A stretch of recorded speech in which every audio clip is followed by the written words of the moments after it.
माँ के हाथ का निवाला क्या होता है मुझे नहीं पता। मैं निकल गई अपने घर से उसी दिन। सबकी नज़र में मेरे घर वाले बोलते आए इतने दिन से कि हमारी कोई बेटी नहीं है, मर गई, वो हिंदू धर्म में चली गई। मार पीट काली, बस यही थी मेरी लाइफ। मैं करती हूँ। और उससे बड़ी बात, लड़कीबाजी वो बहुत करने लग गया था, गलत संगति में बिगड़ के, ड्रिंक वगैरह समझा के थक गई तो हम छोड़ दिए। साथियों, पंडित धीरेन्द्र कृष्ण शास्त्री यानी कि बागेश्वर धाम सरकार के मंच पर इस्लाम धर्म छोड़कर हिंदू धर्म अपनाने वाली सुल्ताना, जिनका नामकरण अब सुबह कर दिया गया है, इस वक्त एक्सक्लूसिव बातचीत करने के लिए लंका दहन पर मौजूद हैं। आपके परिवार का व्यवहार कैसा रहा आपके साथ? मेरे साथ तो सही नहीं था। अगर अच्छा होता, मैं अपनी जिंदगी में कभी माँ बाप का प्यार नहीं जानती। माँ के हाथ का निवाला क्या होता है मुझे नहीं पता। मैं आज तक इतनी बड़ी हो गई, मैं नहीं जानती अपनी माँ के हाथ का निवाला। मैं अपने घर एक बार गई थी जब मैंने लव मैरिज करी थी, तो मेरी माँ टीवी में वीरा सीरियल चल रहा था, वो देख रही थी। एक बार भी मुझसे ये नहीं पूछा कैसी है तू करके। जब सीरियल में ऐड आया तब बोलती है खाना ला दूं। कौन माँ अपनी बेटी से ऐसे बोलती है खाना ला दूं? और खाना ला दूं पूछ रही है, और ये बस हो गया। उसके बाद ऐड आ गया। मैंने उनको ये कहा नहीं मेरे को भूख नहीं है। फिर ऐड खत्म, उनका ध्यान सीरियल में। मुझसे न दुख सुख पूछ रही है न कुछ। मैं निकल गई अपने घर से उसी दिन। मैं जा रही हूँ, मैं अम्मा बोलती हूँ, मैं जा रही हूँ अम्मा, मेरे को काम है करके ना। मेरे को ये बोला कि रुक जा। और मैंने, और एक बात, सबकी नज़र में मेरे घर वाले बोलते आए इतने दिन से कि हमारी कोई बेटी नहीं है, मर गई, वो हिंदू धर्म में चली गई। लेकिन जब भी घर में प्रॉब्लम हुई, मुझसे मेरे पापा पर्सनल फ़ोन कर करके बोलते थे कि इतने पैसे की ज़रूरत है, कहीं से उधारी दिलवा दे। मैं दूसरों से कर्जा लेकर अपने घर में पैसा चलाई। पिता का व्यवहार कैसा था बचपन में आपके साथ? नहीं था अच्छा। मार पीट काली, बस यही थी मेरी लाइफ। कैसे पीटा गया आपको? हाथ से मारते थे। मेरे पापा का एक्चुअली में फर्नीचर का काम था। अब जानते हैं ना आप लोग कि लोहा, हथौड़ी, फर्नीचर, ये सब काम करने लोग के हाथ एकदम हार्ड रहते हैं। वो हाथ में मारते थे, पूरा छप्पा ऐसे जमता था बॉडी में। तो पूरे घर पे, मतलब एक तरीके से पूरे घर ने आपको प्रताड़ित किया। मेरे उस दिन इतना मन दुखा था। मेरी माँ, मैं दूसरों को देखती हूँ, माँ बेटी कितने अच्छे से रहते। मैं ये नहीं कहती कि चलो ठीक है मैं गलत हूँ, ठीक है अपना धर्म में छोड़ दी, तुम लोग को लग रहा है मैं गलत हूँ। तुम लोग अपने अंदर भी तो देखो।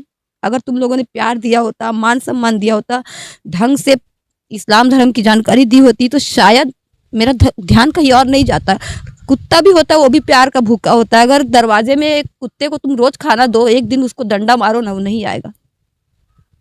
जब जानवर प्यार का भूखा है तो मैं तो इंसान हूँ। मेरे साथ अगर मेरे माँ बाप फ्रैंक हुए रहते तो क्या मैं अपना हर दुख सुख नहीं बता पाती? फ्रैंक होते या ना होते, जिस तरीके से आपको रोजाना पीटा जाता था, आपने भी बताया कि खाने पीने की भी समस्याएं होती थी, आप खाना बनाते थे तब भी कुछ? खाना मेरी मम्मी ही बनाती थी, लेकिन जब कभी कुछ प्रॉब्लम आता है, जैसे तबीयत खराब हो गई या कहीं गई है नहीं है खाना बनाने के समय पे, तो मैं बना दिया करती थी। मेरे पापा भी बनाते थे, कभी कभी मैं बनाती थी। लेकिन मेरे पापा का एक मुर्गी का टांग बोलते हैं ना, जो दिन है तो दिन ही छह, इस टाइप का है उनका। तो वो जो बोल रहे हैं बस वो पत्थर की लकीर है, और कोई दूसरा बोल रहा है वो गलत है। तो आजादी थी आपके पास बाहर जाना, घूमना, बातें करना, दोस्त बनाना? बने आप? आज़ादी कुछ नहीं थी। मेरी सब फ्रेंड सर्कल टूट गई, और जो एक दो तीन सहेलियां अच्छी थी मेरी, तो वो भी छूट गई मेरे से, यही सब के कारण। क्योंकि जाने आने से इन लोग को दिक्कत होती थी। उन लोग हमारे घर नहीं आते थे, मेरी फ्रेंड लोग ज़्यादा मेरे घर इसलिए नहीं आते थे। 2-3 रीज़न थी। एक तो मेरे पापा, सब बोलते थे इसके पापा एकदम अजीब है, एक रीज़न ये भी था मेरे घर नहीं आते थे। और दूसरा ये है कि इनको लगता था कि मेरी सहेलियाँ अगर मेरे घर आ रही है तो वही मुझे भड़का रही हैं। उनके ही भड़काने के कारण मैं बिगड़ रही हूँ, ऐसा मेरे घर वालों का सोच था। लेकिन ये गलत था। तो जिस तरीके से आपको प्रताड़ित किया गया, आपको मारा गया, पीटा गया, आजादी नहीं दी गई, घूमने नहीं दिया गया, दोस्त बनाने नहीं दिया गया, तो यही कहीं कारण था कि आपने अपने धर्म को छोड़कर हिंदू धर्म अपनाया। अपने मन में आपने कई सालों से अपनाया, और ऑफिशियली आपने धीरेन्द्र कृष्ण शास्त्री के मंच पे जाकर उनके सामने ये बात स्वीकार करी कि मैं हिंदू धर्म में आना चाहती हूँ, या मैं हिंदू धर्म को अब मानती हूँ और पूजा पाठ करती हूँ। और तो क्या क्या कहेंगे आप पंडित धीरेन्द्र कृष्ण शास्त्री जी के बारे में? मैंने पूजा किया है, मैंने चोरी तो नहीं किया ना, कोई क्राइम तो नहीं किया ना। और जब मेरे घर वाले इतना दिन से मुझे छोड़ ही दिए तो क्या फर्क पड़ता है? मैं सामने आऊँ जाऊँ, वो तो सबको बोलते हैं ना कि हमारी बेटी मर गई। लेकिन जब प्रॉब्लम आती थी, ये इस प्रताड़ना के कारण ही आपने लव मैरिज? बताओ, जब प्रॉब्लम आती थी, आप खुद बताओ, अगर आप किसी को बोल दोगे कि वो हमारे लिए मर गई, तो मर गई का मतलब क्या होता है? आप उससे बात भी ना करो। मेरे 2 भाई की शादी हो गई, मुझे शादी में नहीं बुलाए, बताना तक नहीं जरूरी समझे डेट। मेरे पापा को मैं बोली कि मैं सुनी हूँ भाई का शादी हो रहा है, तारीख कौन सी बताओ ना, मैं आती हूँ, बहन हूँ, इकलौती बहन हूँ। क्या बोले, हाँ ठीक है, तारीख अभी तय नहीं हुआ, होगा तो बताऊंगा। फिर दूसरे दिन क्या बोले मेरे को फोन करके कि शादी में तो दिक्कत हो रही है, 15,000 रुपए की जरूरत है, कहीं से अरेंज करके दे दे करके। तो मैं बोली कोशिश करती हूँ, तू अरेंज करके दे दे, मैं घर आ जाना शादी में। बोले फिर दूसरे दिन मेरे से अरेंज नहीं हो पाया पैसा। मैं बोली नहीं हो पाया अब्बा पैसा, तो क्या बोलते हैं चल ठीक है अब शादी भी नहीं हो पाएगी। और अरेंज नहीं हुआ, उसके बाद में भी बारात गई मेरे भाई की। मेरे को किसी और से पता चला कि तेरे भाई की तो बारात गई है, शादी हो गई। इकलौती बहन, और मेरा पूरा जो बहन का नियम होता है पूरा मौसी की बेटी से करवाया गया। तो आपने यही सब देख के हिंदू धर्म अपनाया, आपने हिंदू लड़के से लव मैरिज करी, वहां भी आपको प्रताड़ित किया गया? हाँ, मतलब लड़ाई झगड़े होते थे, बताई ना, वो पूजा पाठ के मामले में था नहीं। मैं चाहती थी कि मेरा हस्बैंड जो भी हो मेरे साथ में पूजा पाठ सब कुछ करे जैसे मैं करती हूँ। और उससे बड़ी बात लड़कीबाजी वो बहुत करने लग गया था, गलत संगति में बिगड़ के, ड्रिंक वगैरह समझा के थक गई तो हम छोड़ ये समझे कि आपके जीवन में अब तक जितने लोग आए हर किसी ने आपको दुख और दर्द ही दिया, चाहे आपका परिवार हो या फिर आपने लव मैरिज किया जिस लड़के से उसका परिवार हो, उसके परिवार ने भी आपको पूजा पाठ नहीं करने दिया गया करने दिया। जब वहाँ कोई पूजा पाठ होता था तो आप बड़ी बहू थी, आपको न बैठाकर छोटी बहुओं को बैठाया गया पूजा पाठ में। तो इन सब के बीच जब आप धीरेन्द्र की शास्त्री जी से मिलती हैं तो उनसे मिलने के बाद जीवन में क्या परिवर्तन आया है? सबसे पहले तो जब उनको मैंने राखी बांध के जय श्री राम का नारा लगाया था, उसके बाद में 2 दिन के बाद मेरे घर से कॉल आया था मेरे पास मेरी माँ का। ये अभी किसी को नहीं बताया मैंने, मैं आप लोग को बता रही हूँ। वो मुझे क्या बोली कि तेरे को शर्म नहीं आई जय श्री राम बोलते हुए? माँ ने ये कहा? हाँ, तेरे को शर्म नहीं आई पूरी दुनिया के सामने जय श्री राम? तू क्या सोच रही है, हमको पता नहीं है? तेरे भाइयों के मोबाइल में है, हमने टीवी में देखा है, न्यूज में पढ़ा है, पड़ोसी बता रहे हैं, हमारी नाक कटवा दी। तो मैं बोली नाक आप लोग खुद सोचो, मुझे रोकना मत इस चीज के लिए। मैंने अपनी माँ को एक ही चीज कहा, जब कोरोना आया था तब ये धर्म कहाँ गया था? जब ये कोरोना आया था तब धर्म कहाँ गया था? और जब पर्सनल मेरे से आप लोग पैसे लेते थे उधारी बाड़ी, किसी से भी कर्जा करके मैं देती थी ब्याज में, कर्जदारों से मैं सुनती थी ना कि तुम सुनते थे। तुम लोग तो टाइम बे टाइम पैसा देते थे, सुनना मुझे पड़ता था। तब कहाँ गया था ये धर्म? तब नहीं दिखा कि बेटी पूजा पाठ करती था, मुझसे पैसे के लिए कैसे बोले? तब नहीं दिखा? कोरोना आया तब नहीं दिखा? ब्लड चढ़ता है तो हमको क्या दिखता है कि हिंदू का है कि मुस्लिम का है? या अभी 26 जनवरी आएगा तो उसमें जो सब लोग बैठ खड़े होकर राष्ट्रगान करोगे उसमें धर्म दिखता है? धर्म जब कहीं नहीं दिखता है तो फिर क्यों ऐसी मानसिकता रख रहे हो? रिश्ता रखना दिल से निभाव के रखो ना, धर्म को एक साइड छोड़ो, खून से रिश्ता रखो। और फिर वो बोली कि अभी तक के तो कभी कभार बात करने का सहारा था, मेरे बहुत कम बात होता था, अब वो भी खत्म हो गया। तो वो भी खत्म। अच्छा बताइए, आपने मेरी बहुत अच्छी बॉन्डिंग थी, छोटे भाई की पढ़ाई में भी मैंने बहुत सपोर्ट किया।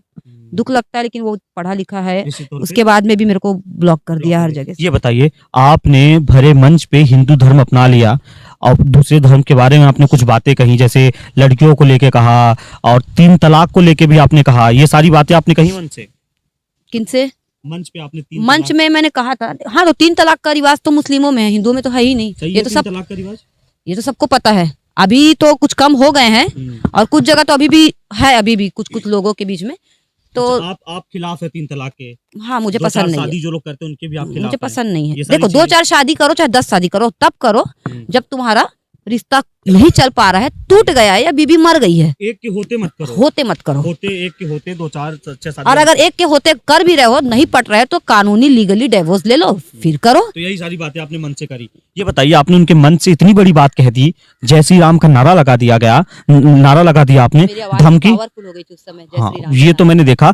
धमकी तो मिली आपको कहीं से कि नहीं? हाँ, धमकी तो अभी तक नहीं मिली है, लेकिन कुछ लोग मेरे को बोल रहे हैं कि संभल के रहना, मुंह बांध के चलना, तेरे को मार देंगे। अरे तो क्यों मारेंगे? मैंने मुस्लिम धर्म का मैंने तो ये नहीं कहा कि नमाज पढ़ना ढकोसला है, मैंने ये तो नहीं कहा कुरान शरीफ पढ़ना बेकार है, कि मैंने ये नहीं कहा कि अल्लाह को मानो मत। मैं तो अभी भी बोल रही हूँ, मुस्लिम हो चाहे हिंदू हो, जिसकी जिसमें आस्था है उसको पूरा करो, तन मन से करो। अपने जिसको भी तुम अपना इष्ट मान रहे हो, चाहे अल्लाह को मानो, खुदा को मानो, चाहे कृष्ण जी को मानो, चाहे बागेश्वर धाम को मानो, उसके लिए अपने आप को पूरा समर्पित करो। मेरी आस्था इनमें थी तो मैंने अपने आप को इनमें समर्पित किया। आपकी आस्था अल्लाह में तो आप अल्लाह में समर्पित करो। मैं ये नहीं कह रही हूँ कि आप मेरे धर्म में आओ या मुझे इस धर्म से ले जाओ, नहीं। आपका दिल जिसको मानता है आप उस पर आस्था रखो। डर नहीं लगता आपको? मैं डरना कभी जिंदगी में नहीं सीखी। और एक चीज और बताऊं, मुझे हनुमान जी पे बहुत ज्यादा यकीन है। वो एक दोहा है, मैं बोलना चाहूंगी।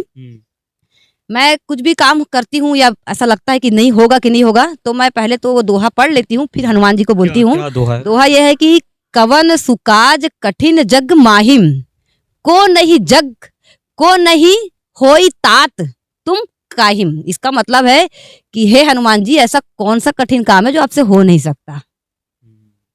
तो धीरेन्द्र शास्त्री जी के बारे में कुछ बताइए आप। धीरेन्द्र शास्त्री जी तो साक्षात हनुमान जी की उनके ऊपर कृपा है। वो मेरे सपने में भी 3 कैसा लगा मिलकर? सपने में आते हैं आपके? हाँ, ये मैं झूठ नहीं बोलूंगी, बालाजी की सौगंध खा के बोल रही हूँ। धीरेन्द्र शास्त्री आपके सपने में आ चुके हैं 3 बार। आ चुके हैं। अच्छा, मैं आप बताती हूँ। जिस दिन मैं बताइए आपको, मैं वहां रुकी थी जहाँ भैया रुके थे, तो उस दिन 2 मिनट के लिए मैं बात की थी उनसे। तो मैंने कागज में अपनी 3 इच्छाएं लिखी थी और मैं उनसे बात करी शॉर्टकट में, क्योंकि उनको भिक्षा देने वाले हो गई 3 इच्छा। नहीं, मैं बता रही हूँ ना, अभी तो पूरी होती दिख रही है 2 इच्छाएं मेरे को।